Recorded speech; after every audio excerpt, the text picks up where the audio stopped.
Welcome back guys. तो channel को बिल्कुल चेकआउट कीजिए एंड सब्सक्राइब पहले ऐसे ही वीडियो पाने के लिए। तो बहुत सी ऐसे वीडियोस जो है आना बाकी है, लेकिन मुझे समझ नहीं आ रहा है कौन सी टाइप की वीडियो मैं बनाऊं। एंड आप लोग कमेंट थोड़ा सा कीजिए, नहीं तो ऐसा लगता है कि एक्चुअली कमेंट सेक्शन जो है वो थोड़ा सा खाली रहता है, तो थोड़ा सा कमेंट भी कीजिए। इस वीडियो में हम लोग 20 लाइक का टारगेट रखते हैं अभी के लिए। 1000 सब्सक्राइबर हम लोग पहुँचने वाले हैं, बस थोड़ी सी और सपोर्ट चाहिए तो जाके हो जाएगी अच्छे से। चलिए शुरू करते हैं जल्दी से जल्दी। तो मिकेल नाम का एक बूढ़ा आदमी जो है वो बार में आता है। इस बार में 2-3 गांडू पहले से बैठे हुए होते हैं। 2 गांडू लोगों को जैसे तैसे भगा के एक लड़की के ऊपर नजर आती है मिकेल की। उस लड़की का नाम होता है केसी। केसी जब बाहर से निकलती है तो उसके पीछे 2-3 लड़के जो है केसी को परेशान करने के लिए वो उसके पीछे भागते हैं, लेकिन मिकेल जो है वो जैसे तैसे उन्हें भगा देता है। मिकेल एक प्राइवेट इन्वेस्टिगेटर होता है एंड पहले जो है इंटरपोल में भी काम कर चुका है। केसी को उन गांडू लोगों से बचाने के बाद जो है मिकेल एंड केसी की थोड़ी सी अच्छी दोस्ती हो जाती है। 5 साल बाद होता क्या है कि मिकेल अपने दोस्त और डिटेक्टिव सार्जेंट के साथ जब बात करके बाहर निकलता है तो मिकेल को कोई अननोन लड़की जो है वो बुरी तरीके से चाकू घोंप के मार देती है। मिकेल के मारने के बाद जो है उसका फ़ोन लेके भाग जाती है। फ़ोन के साथ वो एक उसका रूम का भी की ऐसे ले गई थी। डिपार्टमेंट जो है वो केसी को फ़ोन करके बुलाते हैं, तो केसी जो है वो डिटेक्टिव सार्जेंट से मिलती है जो कि मिकेल के अच्छे दोस्त होते हैं। डिटेक्टिव सार्जेंट जो है वो केसी को स्पेशल इन्वेस्टिगेटर के तौर पे जो है असाइन करते हैं ताकि वो पता लगा सके कि मिकेल का खून किसने किया है। पिछले 3-4 साल के अंदर जो है मिकेल ने काफ़ी कुछ चीज़ें जो वो सिखा दिया था केसी को, जो कि एक इन्वेस्टिगेटर को पता होनी चाहिए वो सभी चीज़ें। दूसरी तरफ वो जो खूनी लड़की जो है वो सो नहीं पाती क्योंकि उसे कुछ बुरे गांडू सपने आते हैं। वालेस एंड विक्टर जो है वो एक लड़की के बारे में बात करते हैं जिसको कि उसकी दादी जी जो है उसके तकलीफ़ देते थे, एक तरीके से उसको टॉर्चर करते थे। मिकेल को 8 बार चाकू मारा गया था, यानी कि वो जो खूनी लड़की जो है वो काफ़ी गुस्से में थी मिकेल के ऊपर। एक दिन उसे मौका मिल ही जाता है कि मिकेल को मारने का बुरी तरीके से। केसी एंड डिटेक्टिव सार्जेंट जो है वो माइकल की पूरी जो पहली जो फाइल होती है, जो लास्ट इन्वेस्टिगेशन उसकी होती है, वो फाइल सब चेक करते हैं। दूसरी तरफ वो जो खूनी लड़की जो है उसे एड्रेस मिल चुका था केसी का। दोनों को एक घर के बारे में पता चलता है जिसमें कि माइकल ने इन्वेस्टिगेशन किया था उसका आखिरी केस। उस घर में जब जाते हैं तो वो सिक्योरिटी वाले होते हैं गन के साथ, तो वो इनको रोकने की कोशिश करते हैं। अभी के लिए ये दोनों उस घर को छोड़ देते हैं। मिकेल जो है वो 26 साल के लिए इंटरपोल के लिए काम किया था एंड उसकी जो पत्नी जो है वो किसी बीमारी की वजह से मार चुकी थी। केसी उस घर में जाती है जिसमें कि मिकेल ने लास्ट इन्वेस्टिगेशन किया था, लेकिन केसी जो है वो छुप के जाती है। केसी घर के अंदर घुस जाती है। एक रूम में पहुंच के देखते हैं कि एक कोई किताब जैसी चीज़ या फिर जो भी एक कोई अननोन चीज़ जो कि अपने जगह में नहीं होता है, हाल ही में किसी ने उस चीज़ को ले गई होती है या फिर ले गया होता है। केसी के हिसाब से इस रूम के अंदर कुछ ऐसे खून के बूंदे होने चाहिए थे, लेकिन वो उसको जो है वो अच्छे से साफ कर दिया गया होता है। इस रूम के अंदर जो है केसी को एक अजीब सा कमरा मिलता है। एक्चुअली वो एक हिडन कमरा होता है जिसमें कि जंजीरें होते हैं, लोहे के चेन से सब होते हैं, जैसे कि इसके अंदर किसी को बांध के रखा गया हो। केसी जब इस रूम से जाने ही वाली होती है तो वो खूनी लड़की इस रूम में चली आती है। ये खूनी लड़की अपना नाम कहती है जेमी।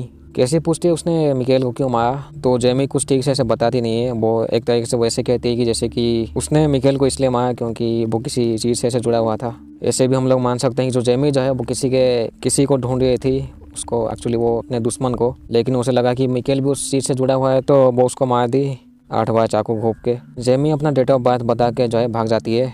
2 मिनट बाद जो है इस घर में पुलिस वाले चले आते हैं। डिटेक्टिव सार्जेंट का वो जो सीनियर होता है हैरिसन, वो गुस्सा होता है इसके ऊपर क्योंकि ये जो घर जो होता है वो उसका होता है वो कहता है, लेकिन उसका मालिक पहले जो है वो कोई और था। केसी की जो पास्ट में जो है उसका एक स्टेप फादर था जो कि केसी के साथ थोड़ा सा बुरा काम करने की कोशिश करता था साला। केसी का स्टेप फादर जो है वो उसे पी के हमेशा घर में आता था साला, लेकिन किसी कारण की वजह से जो है केसी की जो फैमिली है जो है उसको निकाल दी अपने घर से। वालेस एंड हैरिसन जो है वो जेमी नाम की लड़की के बारे में बात करते हैं जिसका सामना कुछ घंटे पहले केसी से हुआ था। इनके हिसाब से जो है जेमी ने कुछ इन लोगों से कुछ आया है। साथ में एक मार्टी नाम का एक लड़के के बारे में जो ये लोग मेंशन करते हैं। हो सकता है कि जेमी जो है इनको मारने आएगी बाद में। जेमी मिकेल का फ़ोन इस्तेमाल करती है, केसी को फ़ोन करती है। जेमी अपना दुख भरी थोड़ी सी कहानी कहती है, जैसे कि 14 साल पहले जो है एक्चुअली जब 14 साल की जेमी जब 14 साल की थी तो उसकी मॉम की जो बॉयफ्रेंड होता है वो उससे पीटा था साला। इसके वजह से जो है होमलेस हो गई थी जेमी, लेकिन एक बूढ़ी औरत जो होती है वो मदद करती है जेमी की। जेमी कहती है कि उस बूढ़ी औरत के साथ एक आदमी भी है उसके साथ।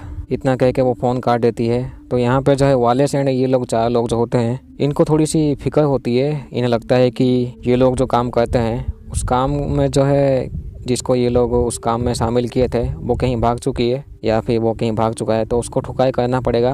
बेसिकली इन चारों का प्लान होता है किसी की ठुकाई करने का, किसी को मारने का। वैसे अभी जेमी जो है वो केसी को ऐसे फ़ोन करके अपना दुख भाई ये सब चीज़ें बातें कहती रहती है। तो पता चलता है कि जिस बूढ़ी औरत ने जेमी की मदद किया था उसने कुछ खाने को दिया था, जिसके बाद जो है जेमी एक जेल जैसी जगह में उठती है एंड उसे जो है 5 साल तक बिना कपड़ों के जेमी को रखा गया था एक जगह में। प्रेजेंट सीन, ये जो चारों लोग जो होते हैं इनको ये लोग एक किसी को ढूंढ रहे होते हैं किसी के साथ खेलने की। कौन सा वाला ये लोग खेल खेलते हैं वो आपको पता चल ही जाएगा आगे। लेकिन अभी जो है प्रेजेंट सीन में जो है जेमी किसी एक दूसरे आदमी को मार दिया है बुरी तरीके से, उसका गर्दन काट के। हो सकता है कि ये वही मार्टी नाम का ये बंदा हो जो चारों लोग 2-3 लोग इसके बारे में जो बात कर रहे थे। इनमें से जो एक ओल्ड कपल होती है, इनका नाम होता है एडगर एंड डोटी। जब इनकी बातें चल रही होती है तो इनको जो है वो मार्टी का सर मिलता है चिमनी से।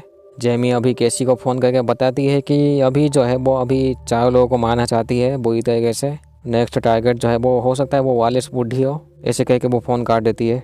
केसी जो है अभी पुरानी क्रिमिनल रिकॉर्ड्स चेक करती है जिसमें कि उसे वालिस एंड हैरिसन के बारे में कुछ ऐसे डॉक्यूमेंट्स मिलती हैं, उनके ब्लूप्रिंट्स उनके घर का। केसी जब बाहर निकली होती है तो हैरिसन के जो बॉडीगार्ड्स होते हैं वो ठुकाई करते हैं केसी की, लेकिन जेमी पहुँच के जो है वो इनकी ठुकाई कर देती है। ठुकाई के वजह से जो है वो केसी बेहोश हो जाती है। केसी की जब आंख खुलती है तो वो एक कमरे में होती है अपने आप को बंधा हुआ देख के। केसी गुस्सा होती है जेमी के ऊपर क्योंकि जेमी इस कमरे में होती है, बट वो थोड़ी सी 2-3 मीटर दूर में होके बात करती है जेमी। कुछ दिन पहले जो है जेमी को जो है वो वाले से कुछ ऐसे पिक्चर्स एंड वीडियोज मिलते हैं। प्रेजेंट सीन में जो है केसी बात करती है वालेस से। वालेस कहती है कि उसने किसी को बेच दिया था रसिया में किसी कारण के वजह से। डोटी के पास जो है कुछ ऐसे पिक्चर्स होती है जिसमें कि विक्टिम को जो है उसको टॉर्चर की गई होती है। अभी जेमी की आंख जो है वो नज़र जो है वो डोटी एंड एडगर के ऊपर होती है मारने का। केसी जो है वो डोटी एंड एडगर से मिलती है। उसे जब जेमी के बारे में पूछती है उन लोगों को, वो कहती है कि जेमी जो है उनके पास बहुत साल तक थी उनके पास, लेकिन पता नहीं एक दिन जो है वो भाग गई जैसे तैसे। दूसरी तरफ जो है डिटेक्टिव सार्जेंट जो है वो इंटरोगेट करते हैं वालेस के साथ। जेमी हमला कर देती है डोटी एंड एडगर के ऊपर जो कि कहीं जा रहे होते हैं, लेकिन डोटी जो होती है वो बेहोश कर देती है जेमी को एंड कहीं ले जाती है। एडगर को छोड़ देती है जो कि भीख मांग रहा होता है उसको बचाने के लिए। जेमी की जब आंख खुलती है तो वो अपने आप को बंधी हुई पाती है। सामने जो है वो डोटी होती है। डिटेक्टिव सार्जेंट जो है वो अरेस्ट कर लेते हैं हैरिसन को। जख्मी हालत में एडगर जो है वो केसी से बात करता है। केसी पूछती है जेमी के बारे में तो ये बूढ़ा कहता है कि तुम भाड़ में जाओ केसी, जेमी तुम्हें कभी मिलेगी नहीं, ऐसे बोल के वो मर जाता है साला। डोटी नाम की ये जो बूढ़ी औरत जो होती है वो काफ़ी ठुकाई करती है जेमी की एंड उसे काफ़ी टॉर्चर भी करती है, लेकिन जो जेमी जो होती है वो उसके गर्दन में काट देती है बुरी तरीके से। थोड़ी देर बाद जो है केसी इस रूम में पहुंच जाती है। केसी वो चाहे तो बचा सकती थी जेमी को। जेमी कहती है कि उसे बचना नहीं है, उसने अपने खूनी को मार दिया है तो वो मरना चाहती है। अभी मरने से पहले जो है जेमी कहती है कि ये गांडू लोग जो है वो लड़कियों को पकड़ के उनको ऐसे टॉर्चर करते थे एंड उनको जो है ऐसे मज़े के लिए बेच देते थे साले। अगर उनमें से कोई ऐसे प्रेग्नेंट हो जाता था तो उनके पास ऐसे डॉक्टर भी था साला। इतना बोल के जो है जेमी केसी को मजबूर करती है उसे मारने के लिए। अगले सीन में जो है जेमी मर चुकी होती है अभी एंड यहीं पे ये मूवी ख़त्म होती है। तो चैनल को बिल्कुल सब्सक्राइब पहले ऐसे ही वीडियो पाने के लिए। तो थैंक यू सो मच, मिलते हैं अगले वीडियो में। तो एक्चुअली बेसिकली होता है क्या है कि कुछ गांडू लोग जो होते हैं वो जेमी जैसी लड़की को जो है पकड़ के उनके साथ ऐसे मज़े करते थे एंड उसको टॉर्चर करते थे साले। वीडियो में जो है ऐसे 20 से 30 लाइक हो जाना चाहिए। थैंक यू सो मच, मिलते हैं अगले वीडियो में, ठीक है। तो मिलते हैं अगले वीडियो में, थैंक यू सो मच।